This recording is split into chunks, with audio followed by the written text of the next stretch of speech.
So, South Africa's political scenery has been abuzz with activity as the country approaches the 2024 general elections. One of the latest developments this week is the signing of the Electoral Amendment Act into law by President Ramaphosa. Now, besides the reservations that civil society and political analysts have about the spirit of the letter, the act is intended at paving the way for independent candidates to contest the election for the first time in the history of the country. Obviously, there are many concerns, and some of them are concerns of a very confusing ballot paper, which could be a bit difficult for voters that having sort of going in there and trying to figure out all of these names and faces and parties that are on that ballot paper. But those are some of the things we'll talk about. But there are a lot of political formations that are coming, and our guests that are in studio with us are leaders of some of South Africa's new political formations. Let me introduce you to them. First, we've got Tshepi Finca, one of the directors of the New Nation movement. Also with us is the leader of the newly formed Xiluva, Bongani Baloy, and Tebogo Moalusi is Rise Mzansi that we saw launching this week, and he of course is the spokesperson and a member of the organization's national leadership. And to put this all together for us as we hear from these new political parties, we've also got on the line political analyst Ralph Mateja, and he of course is joining us online. Ralph, I'm going to say hello to you first. How are you doing? I'm good, Ian, and great to be chatting to you, and good morning to colleagues in studio, and congratulations on their new formations. Indeed, and that's where I bring in all of these formations into the political landscape of South Africans. Guys, good luck, number one. And secondly, welcome. Nice to have you in studio with us and to sort of get your vision as to where you're expecting your political parties to go. Ralph, right up front, I'm going to come to you before we even start hearing from the political parties. What do you think of all of these new parties that are coming up? I suppose it's not unexpected, but give us your views. We've seen a lot taking place this week. I think that South Africa is open for what we are seeing happening, Leon. I mean, if you look at what's been happening in the last few years, in the last elections that we have had, political parties that have been dominant have not been able to sufficiently consolidate. I mean, there is something that is just happening across the political board. You've got the governing party whose majority is declining rapidly, but other opposition parties that are in existence are not showing consolidation where you could say they are seeing a noticeable growth. They are just hanging in there. And you've got this dissatisfaction across the society with service delivery. What that says is that people are not happy with the representations that are in existence. And that opens a way for what you are seeing. And I think leading to our conversation, the guests you have in studio, they are saying that, look, we are going to try to play it out. We are going to define how we fit into this and how we can be able to capture a lot of people who are becoming increasingly disenchanted and disaffected with what is at offer here. So I think it is a democratic process. From myself personally, it's quite commendable that those who are there decide that they are not just going to talk about it, they are going to say, look, we are going to play a stake in this, and they form their political party. That's quite commendable. All right, so let us meet some of the faces that are here. Some of them may be new, others are definitely not new. And this is where I come to you, Bongani Baloy, because we've seen your political career chop and change through the years. We've seen you being mayor at in Midvaal municipality. You were with the DA, you then moved on to Action SA. Now you're starting your own political formation. So let's talk about this. Now, perhaps maybe tell us what frustrated you within the political parties you were in and made you go on your own? Well, firstly, thank you for the opportunity and good morning to the colleagues in the studio and Ralph. Look, for me, it is a realization that there is no alternative for young people. That the body politics of the country is run by a generation that has reached its productive lifespan. And that creates problems because they are inept or do not have the wherewithal to respond to our contemporary challenges. And look at our socioeconomic status.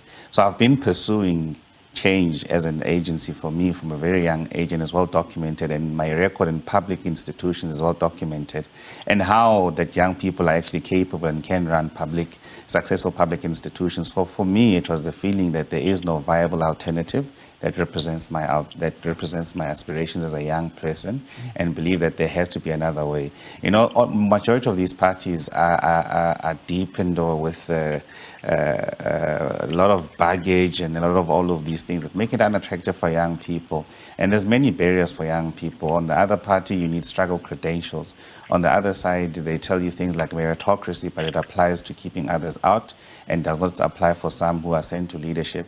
So all of these things frustrate young people and make it difficult for young people to ascend or look at politics as a path for changing society, and as opposed to disengaging because of not giving the relevant platforms to engage your agency positively. Some people, some of us decide to get involved and actually create that path that we seek that is not available. And it's a realization that no one's going to save us. There's no longer a Nelson Mandela who's going to come and rescue you. There's no longer that if our best hopes are in the past, then it's not a problem. For us, we're not doing this for our children. We're doing it for ourselves today. Millions of South Africans who are looking at this party are unemployed today. They're earning $350 today. So this nonsensical argument of people constantly telling us that let's do it for our children while we as a generation today are starving today, that is the things that make me get out and say, let's start a different vehicle. Let's give young people an agency who aren't actually equal stakeholders to this democracy today, because they're so disenfranchised and displaced by politics. And the only way to get things working in this country is directly through politics. Yeah. Well, and yeah, some would differ with you and say the only way to get things working is actually not through politics and to just do it yourselves, because this is what's the position we find ourselves in. But I'm going to quiz you more on that as well. You just happen to be the youngest mayor that South Africa's actually ever had. You were 26 at the time. Yeah. What was that like, being young in what you're calling a very old system? I mean, it was a very fulfilling journey. Where I learned a lot and cut my teeth and understood public governance and understood how the state works and how you advance the state to deliver on what objective that you've set for yourself. So for me, it was a path that led me to really build my foundation and understand how you can deliver successfully. And it was quite important for me to demonstrate a success track record and to actually counter against a general narrative of all of these failing municipalities. And here's the interesting part. Name any mayor in South Africa who's sustained 8 consecutive clean audits in their record. Yeah. I mean, take all of them in the past, how many years? 28 years of democracy. 29 years. And it took a young person to do that. To do that. To me, it tells me that you actually need more young people in these spaces and corridors of power, as opposed to young people being cannon fodder, as opposed to young people going. I mean, look at these marches we see every day, which we call service delivery protests, but they're actually jobless protests. Look at who swells and fills the ranks of these political parties when there's rallies, when there's marches. It's young people. So it tells you that we need to find a different avenue for young people to exercise their agency, as opposed to being cannon fodder. It needs to be young people in the front and young people in boardrooms and young people taking key and strategic positions throughout private sector and the public sector. All right. We're dedicating the rest of the program to this, by the way, so I'm going to break into it and quickly bring the news headlines, because it is 7:30, and then we're going to move on and speak to everybody, get an idea of where you come from, your standpoint, and where you fit into the bigger picture. But it was a good starting point to see particularly the aim at the youth. That is really one of the big things that we're hearing here, is that the youth feel like they are not being spoken to and they need somebody to represent them. Well, South Africa's political scenery has been abuzz with activity as the country approaches the 2024 general elections. One of the latest developments this week, of course, is the signing of the Electoral Amendment Act into law by President Ramaphosa. And besides some of the reservations that civil society and political analysts have about the spirit of this, the act is intended to pave the way for independent candidates to contest the election for the first time in the history of this country. But concerns of a confusing ballot paper, which could not really sit well with voters, have also been raised. Well, our guests in studio with us are some of the leaders of South Africa's new political formations. And we've just heard from Bongani Baloy. Now I'm bringing in Tshepi Finca, who is one of the directors of the New Nation movement. And of course, Xiluva is where Bongani comes from. And then, of course, Tebogo Moalusi is Rise Mzansi spokesperson and a member of the organization's National Leadership Collective. We saw this being launched this week, which was great and exciting, so we're looking forward to talking to him. On the line, we've got Ralph Mateja, who's listening to everything as a political analyst, and we're going back to him to get a bit more analysis after this. So, Tshepi, let me come to you now, because Tshepi, let me come to you. Nice to have a woman also having a voice here in the whole political discussion, because it's very, very important that happens. So when we talk about the New Nation movement, talk to us about this. What is it that you're saying? I see that from Xiluva's point of view, there's a big movement for the youth and giving them a voice. From your side, what is it that you are looking for? What we are looking for is for the citizens of this country to take their power back. And when we talk about citizens, we are talking about every generation, youngsters, age mates, older people.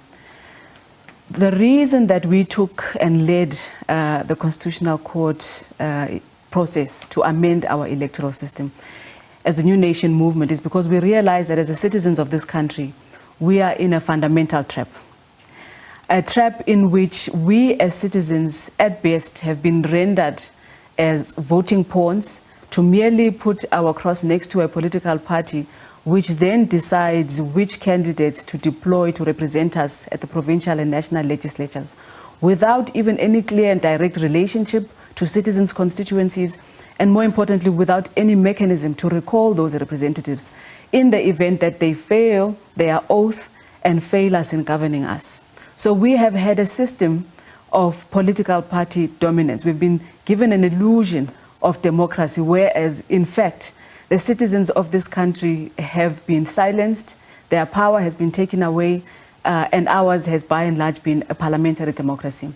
So as you said, the last straw in the electoral process up to now was cast when the President ratified and endorsed and promulgated the bill that Parliament had presented to him in February, which means we go into these elections by and large under the same dispensation, just with minor tweaks of independent candidates, so-called, being allowed to contest. We always knew that beyond the Electoral Amendment Bill process, that as a New Nation movement, we would have to go back to the very communities that we have been fighting for, the very citizens' constituencies that we have been fighting for, really, to say, wake up, take your power back, organize yourself. To the extent that you are not organized, that's the extent to which we will continue as citizens to be taken advantage of by the party political dominated system. We are the majority. Yet we have been really stripped of our sense of agency as citizens. We decided to cede our power. We used to be organized even at community level. That is by and large even how the fight against apartheid was fought, with community structures and the various associations really taking responsibility to forge ahead. But something seduced us to go to sleep in '94 and completely cede and surrender that power to a church, a savior, a mother god, ANC if you want to call it that, who promised that they will take things from here on and govern in our interest. And we have seen for 29 years the incredible betrayal that has come from those very representatives that we entrusted our power to. So our approach is the New Nation movement. We are not a political party. Yeah. So your description of a political formation is more apt. We have not even come out necessarily to announce a political party for a reason, because what we have been doing is going back to those various community constituencies, talking to the legitimate representatives of the people and the citizens on the ground who are serving, who are the de facto governments. When things go wrong, when sewages are running, when potholes are not being filled, who have almost been parallel government when political party representatives continue to play their games at citizens' and residents' expense to by and large serve their communities and make things happen. Those are the legitimate representatives we have been going back to call on them to organize themselves again. And there is a way for them to do that, to even advance and push forward their own leaders, the organic activists from the ground, right to even contesting at provincial and national legislatures, even with the loopholes that have been created for independent candidates. So you're excited about what was signed into law this week? I am far from excited, but I am not intimidated or deterred either, because, as I said, there is a model. Yeah. There is a way for the citizens to regain their power and organize themselves in their various community structures, beginning with the citizen as the basic individual unit of society and the families within which they exist, and then the communities and the ward structures and the local municipal structures and the district structures. So our approach is to say the constituency basis should be the 52 districts that the country is already demarcated in. As you know, 8 of those district municipalities are the metros, but 44 are the district municipalities. We cannot have a system, which is why I'm unhappy about what the president signed, that demarcates constituencies at provincial level in such a vast and wide and diverse community population as we have.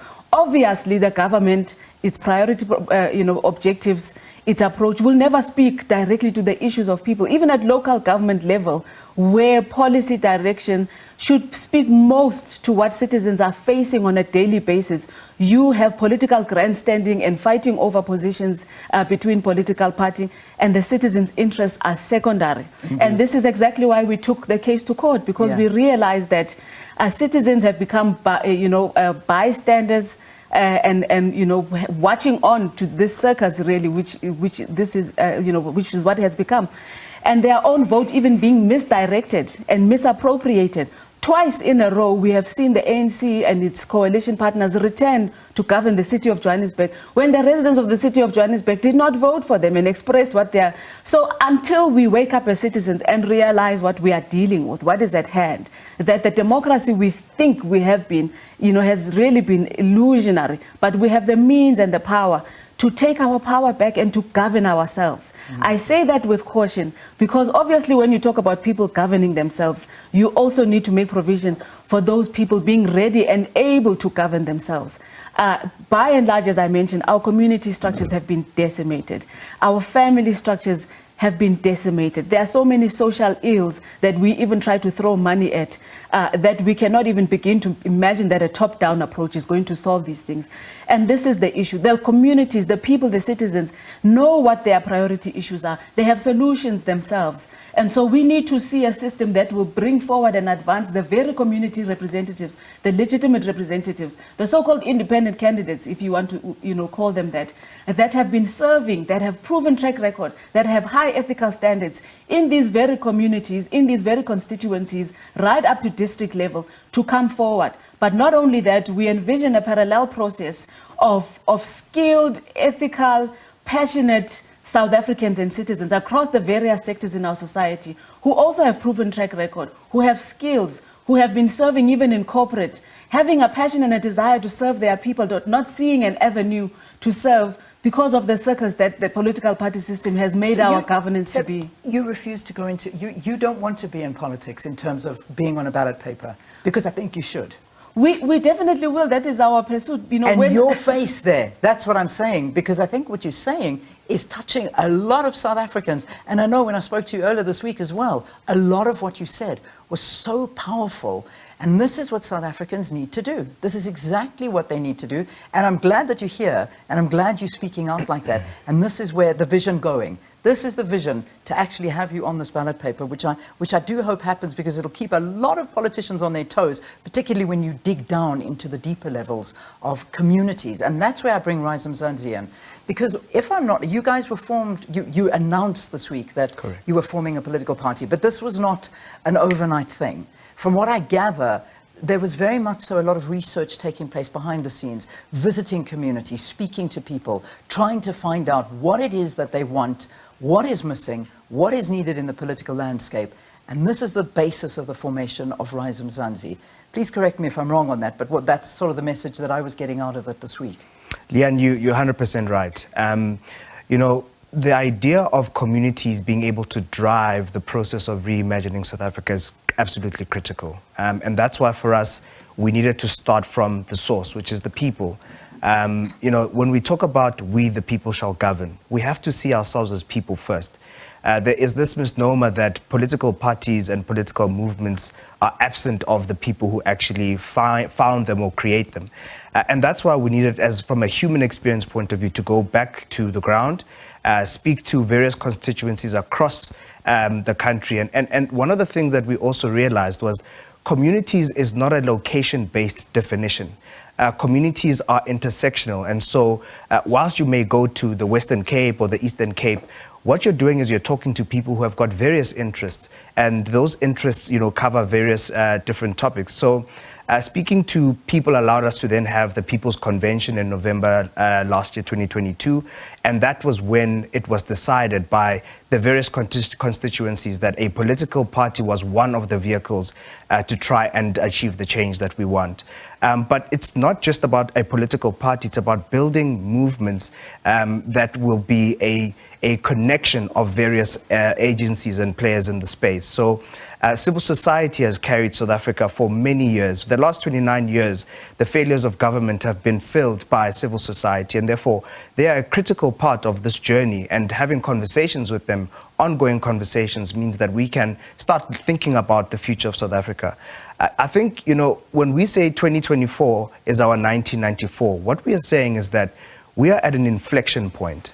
We are in deep crisis. The country is broken. The politics of this country are broken. The economy, almost every single aspect of South African life is broken. And therefore, if we do not avert this continued crisis, we're not going to be able to get out of this mess. And therefore, you know, we have to club together as South Africans and move each other forward. I think one of the fundamental aspects about, you know, the journey that we're walking is that this is about people. And at the center of it, too few people have been part of the process of actually governing this country. You've got a very small cohort of people who are willing but not as capable, who are actually running the state. And what we would like to see is to broaden the pool. How do we get as many talented, credible South Africans to be closer to governing at all different levels of government? And that's what excites us. And the last point, Leanne, is about vision. You know, we have been in this mess for the last 30 years. And it's time that we start thinking about what does the next 30 years look like. I don't think it's a coincidence that when you look at this panel, you see young people. In every aspect of life globally, disruption is happening. And so when you see this plethora or this increase of interest in people wanting to get into politics, it's because there's a vacuum. As you know, 70% of people in South Africa did not vote in 2021. They looked at the menu and they said, we're not interested. That's because there's a breakdown in trust in terms of what the current political culture and options offer. And therefore, new entrants entering into the political market, as it were, is not necessarily a bad thing. In the same way as in the spaces of finance, you had fintech coming up and so on. We have to build ourselves and gear ourselves to be future fit. And that means listening differently. That means being modern.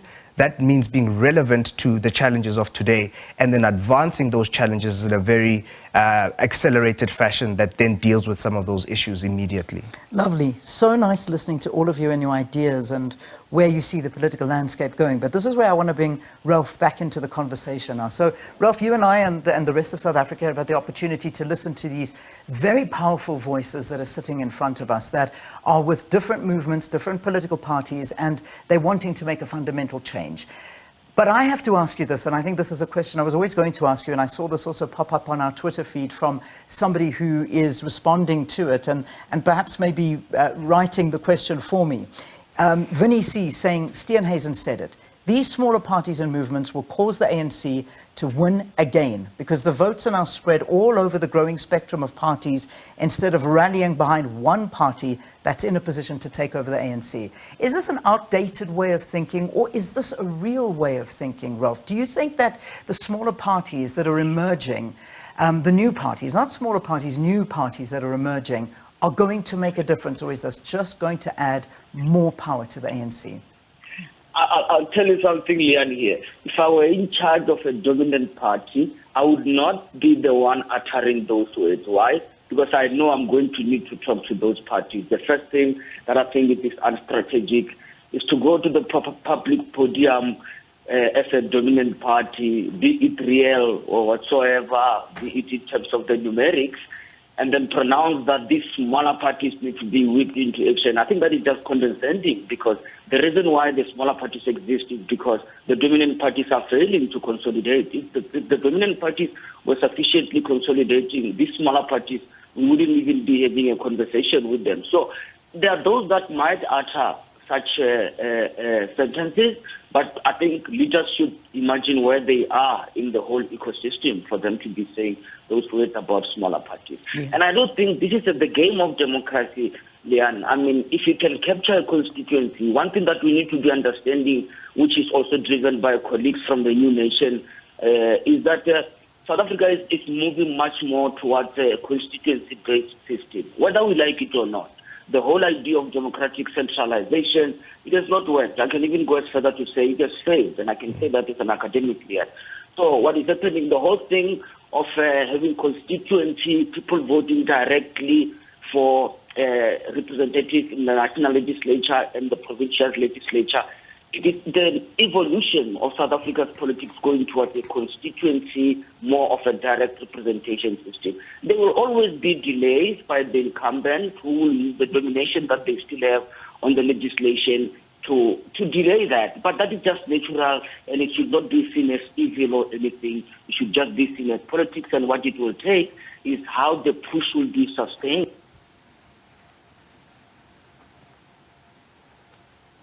Ralph, I'm not sure if I can hear you. Seem to have lost the line there with Ralph, but I think we were getting quite a good idea. And in fact, Ralph was also the one, he penned an article this week, and he was saying, before turning up the noses at the DA's Moonshot Pact, opposition parties should consider the example of Malawi, where opposition parties put in a pre-election alliance, resulting in them winning the elections in 2020 in that country. I'm going to ask you to keep your answers quite short now, because we've only got about 4 minutes left in the conversation.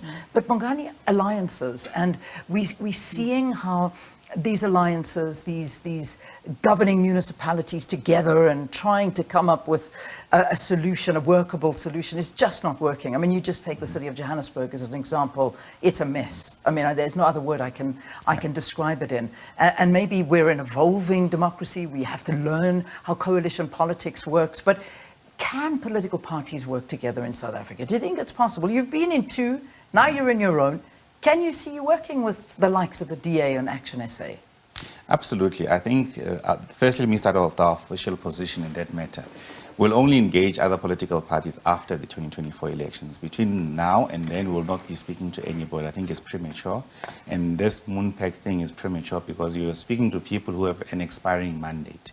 I think there is a genuine basis for political parties to come and meet and find each other, driven by values and also what's in the interest of South Africans. What you'll find now is not driven by values or what's in the interest of South Africans, is how to keep others out of government, but equally how to get access to government patronage, portfolios, and bargain and get all these important positions, not what is in the interest of the public.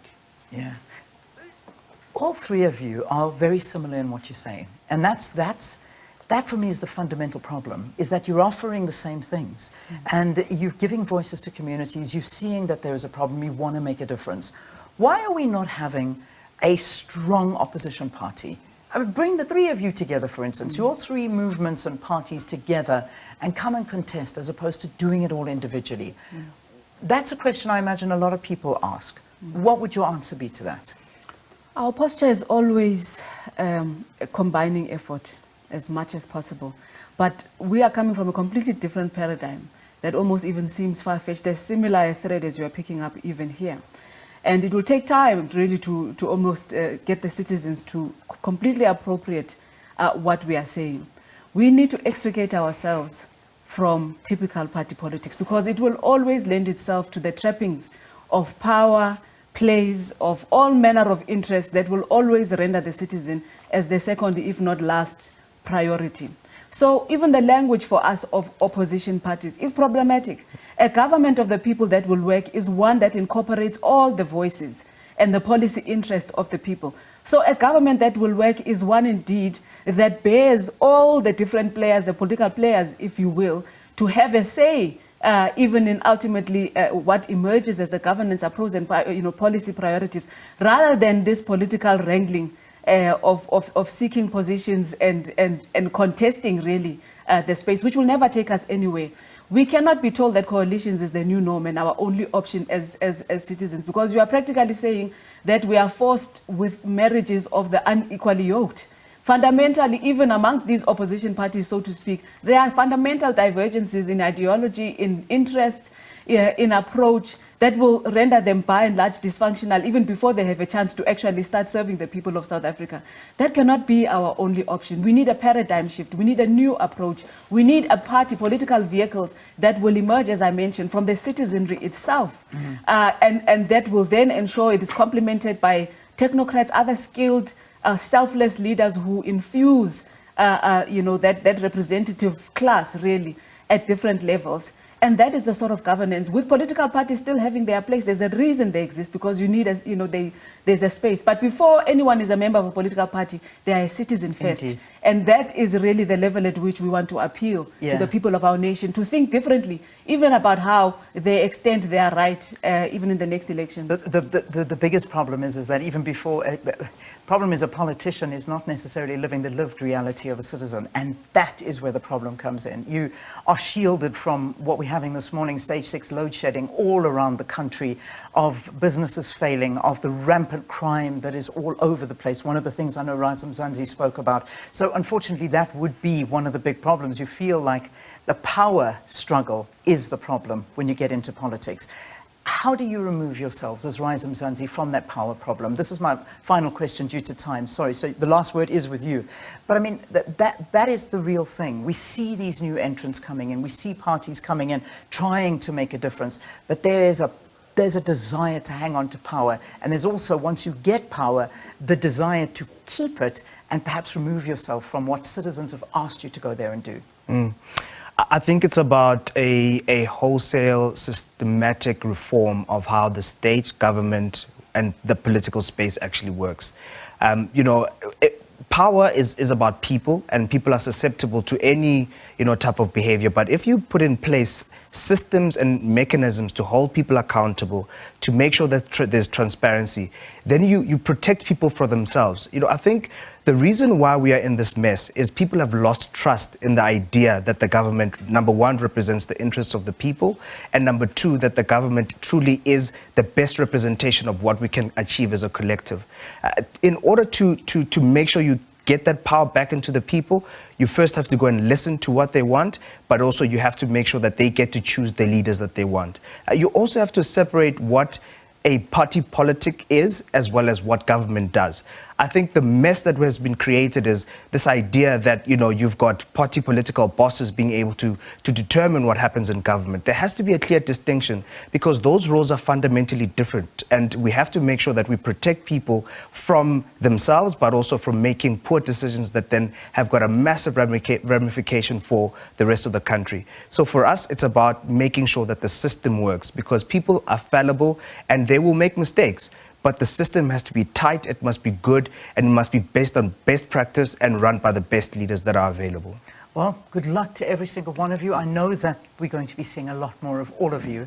And, the reality is that this country needs help. It really needs help. It needs young, enthusiastic, political formations that truly want to make a difference, that honestly are in this to make a difference for the country and not for themselves. And that is the reality. But all of you, thank you very, very much for being with us. Though, again, these are some of the new political formations in the country.